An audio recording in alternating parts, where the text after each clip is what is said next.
Amiina. Nziramu. Abasidamu. Mukama yeebazibwe nnyo abooluganda. Twebaza Katonda olw'olunaku lwa leero, kino leero tuzzeeko mu maaso gammwe okubaweereza, okubabuulira ku kigambo, okubaliisa ku mmere y'omwoyo, kubanga most of the times tulya emmere nga bulijjo naye ne twerabira ekiri mu mutima gwaffe okuliisa omuntu w'omunda. So today morning komyewo n'omugenyi waffe neera agenda tweyanjulira atubuulire ku mannya ge, amale atwessaala, agenda natuwa ekigambo ky'olunaku. So kamwanirize atubuulire ku mannya ge. Amannya gange ze Nakimuli Robina nga ntuula mu Kiteezi.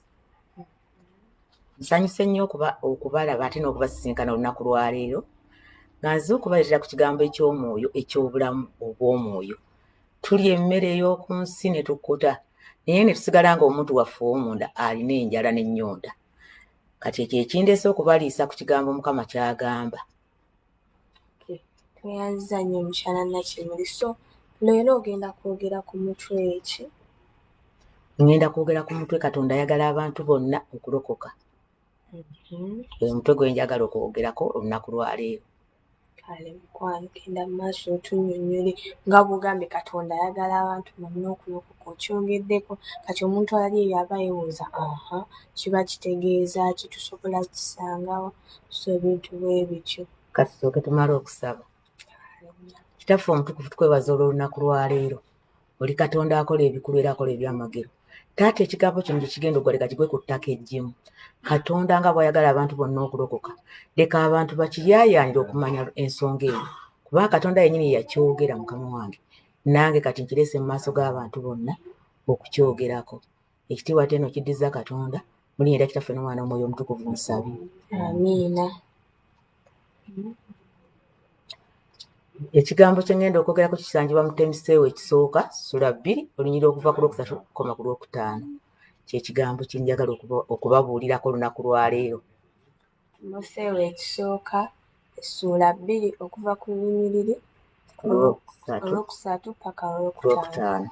Kigambo kigamba bwe kiti: ekyo kye kirungi ekikkirizibwa mu maaso g'Omulokozi waffe Katonda, ayagala abantu bonna okulokoka era okutuuka mu kutegeera ddala amazima. Kubanga waliwo Katonda omu era omutabaganya wa Katonda n'abantu omu, omuntu Kristo Yesu. Mukama yeebazibwe. Amiina. Bannaye ndowooza ekigambo mukiwulidde bulungi. Katonda yennyini yakyogera nti ayagala abantu bonna okulokoka. Bino byonna bye tulaba byonna tuli mu kubula. Tukomewo eri Katonda waffe. Twatula ekigambo kya Katonda tulokose. Katonda ajja kubeera mu ffe era ajja kukola emirimu gye nga bwe yeetaaga. Naye Katonda ekimugaana okukola kubanga alaba abantu bonna bagamba ekintu kimu, ayagala abantu bonna okulokoka. Bwe tunaalokoka tujja kutegeera amazima nti Katonda waffe ali omu. Tujja kutegeera Katonda, tujja kumwagala kubanga omuntu bw'omukkiriza ky'agambye oba mwana muganzi. Tulabira ku bazadde baffe. Omwana omuganzi awuliriza ekigambo kya omuzadde aba mwana muganzi nnyo mu maaso g'abazadde be. Naffe tunoonye okuganja ewa Katonda, naffe tunoonye emirembe ewa Katonda, tunoonye obulamu mu Katonda. Obulamu tebunoonyezebwa walala wonna, obulamu bwagala kunoonyezebwa mu Katonda yekka. Naye tetusobola kubunoonya mu Katonda alitukkiriza kulokoka. N'ekirala ky'otongerezaako mukwano? Nina kye njogerako, ekirala kye nnyongerako kiri mu Yokaana 15. Tujja kuva ku lunyiriri lwa 10 tukome ku lw'17. Yokaana 15 olunyiriri olw'10 paka ku lw'17. Olw'10 lugamba: bwe mukwata ebiragiro byange munaabeeranga mu kwagala kwange, nga nze bwe nakwata ebiragiro bya Kitange ne mbeera mu kwagala kwe. Olw'11 ebyo mbibagambye essanyu lyange libeerenga mu mmwe era essanyu lyammwe lituukirire.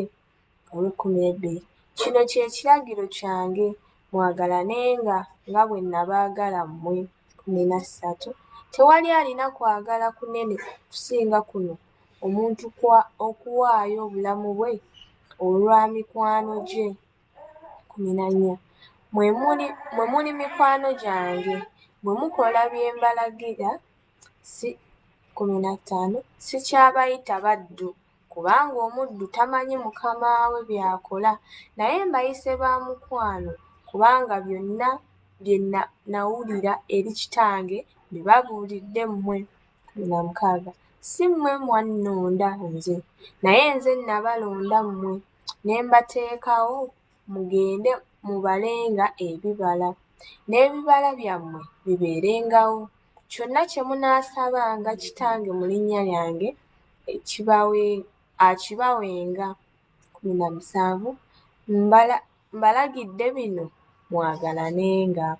Kiweddeyo. Mukama yeebazibwe. Amiina. Ebigambo ebyo birinamu okulabika nti nga tumaze okulokoka ffenna nga bayagala abantu bonna okulokoka nga tuva mu kyawandi kiba kituvuddemu, aba agenda tuddamu byonna, tubeera baana baganzi mu nnyumba ye. Yesu Kristo si ffe twamulonda, ye yatulonda ffe okutuggyayo. Kaka tulina okulokoka tutyoke tusobole okutegeera ebigambo bya Katonda nga bwe bigamba mu bujjuvu bwabyo.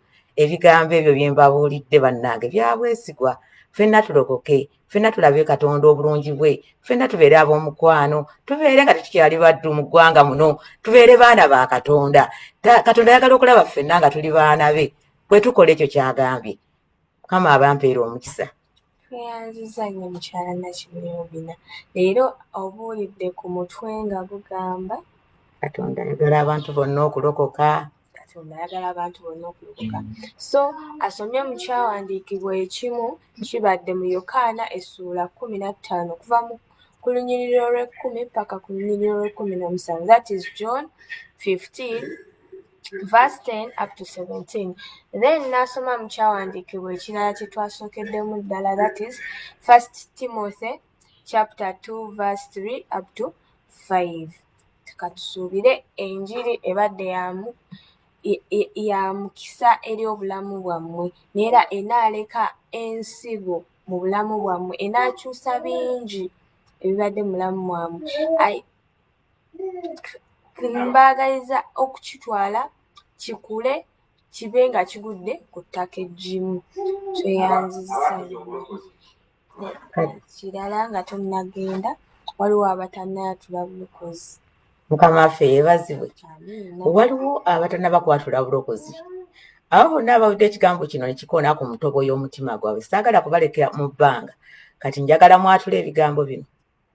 Kyayi Mukama, olwaleero mpaayo obulamu bwange mu mikono gyo, ndokose. Mukama yeebazibwe.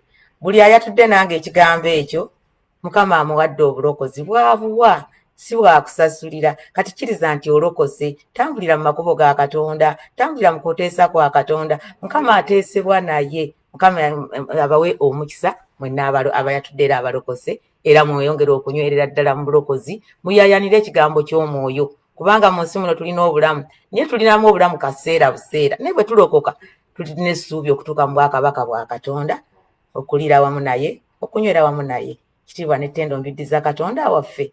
Amiina. Amiina. Tweyanziza nnyo bonna abatulaba n'abanaalaba BTN. Mukama abawe omukisa.